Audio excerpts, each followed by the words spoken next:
Soy mexicano. Chicano. I am Mexican. Soy americano. Mexican American. Mexicano americano. Mi identidad es la combinación de dos culturas separadas por un guión. My identity is a combination of two cultures separated by a hyphen.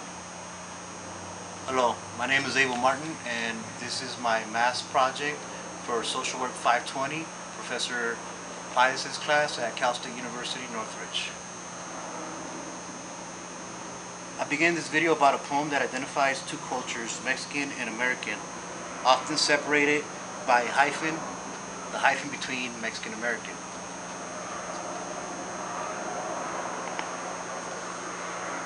For me, the hyphen itself is something that I have chosen to identify with in a positive way. Supporting Adams et al. 2013 and the idea that a part of social identity is determined by an individual's perception of self, the self based on one's social groupings. For me, the main social groupings are Mexican and American. As a Chicano, I identify with both cultures and have seen advantages and disadvantages in identifying with both. For example, the color of my skin, a lighter shade of brown in comparison to my darker brothers and sisters. Growing up, being light-skinned allowed me to blend into predominantly white student schools that I attended. Being light-skinned helped me avoid standing out in comparison to my darker brothers and sisters.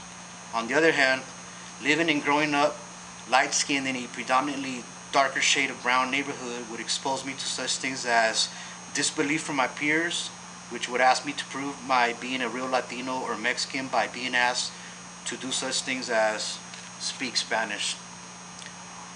Moreover, being a Chicano for me means not identifying with either extremely, not 100% Mexican, not 100% American, but instead adopting the small hyphen in between and creating a new culture, one that adopts the best of both cultures.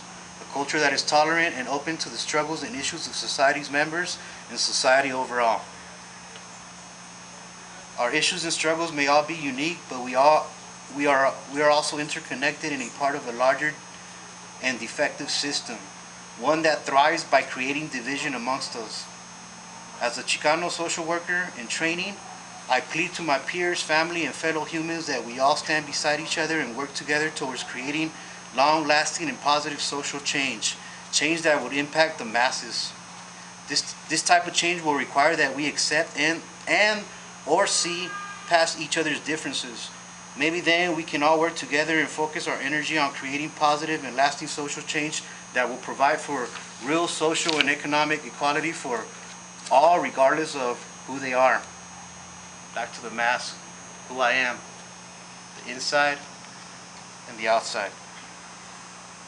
So I start with the eyes specifically. I derived the eyes from Adams et al. 2013, page 6, and agreeing with his idea that part of who I am is reflected in the reactions of or the behaviors of others. Take for example the facial expressions, tone of language, or body language of others and its ability to impact how we feel and behave in different social settings.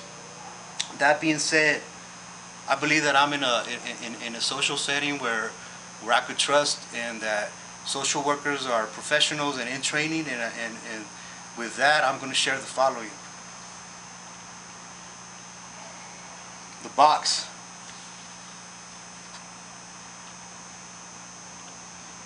I personally identify with having felt categorized, targeted, and discriminated against many times due to being stigmatized with a criminal record.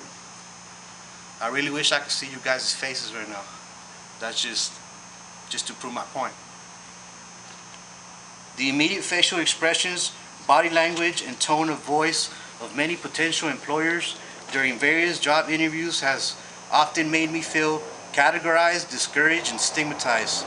However, I am also blessed to be encouraged by family, mentors, and peers that accept me for who I am and encourage me to share my testimony, as it is kind of common to have a criminal record in America. In fact, Alexander reported millions of people being impacted yearly. Despite the various challenges Things such as being a student, first generation student in my family to have graduated college, experiencing homelessness, being the product of undocumented parents and the challenges that come with that, and other struggles have often made me feel underprivileged. I am resilient, however, because of my support system.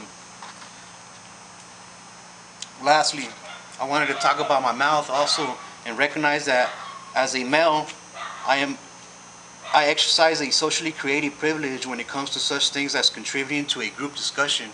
I recognize, simply said, that the male voice is more credible than that of a female, and knowing that, I try to exercise discretion in such settings. In addition, the resilience that my support system has enabled me with has empowered me to, in turn, and I put right here on the mouth also, to empower others by me speaking and sharing my personal testimonies, struggles, and victories. As I said, I am the first generation in my family to have graduated college despite various challenges. Therefore, I am able to share such information with others and empower them, others who may relate to or have similar struggles. Other symbols that my family shared and discussed and strengths that they've seen in me, etc., are right here on the mask. One of my family members said the symbol was an elephant. Another one said it was a snail. This mask only represents a small part or a small portion of who I think I am. I agree with Adams et al. 2013 and the idea that who I am is constantly changing in a lifelong process. We are complicated beings influenced by our past, present, and future.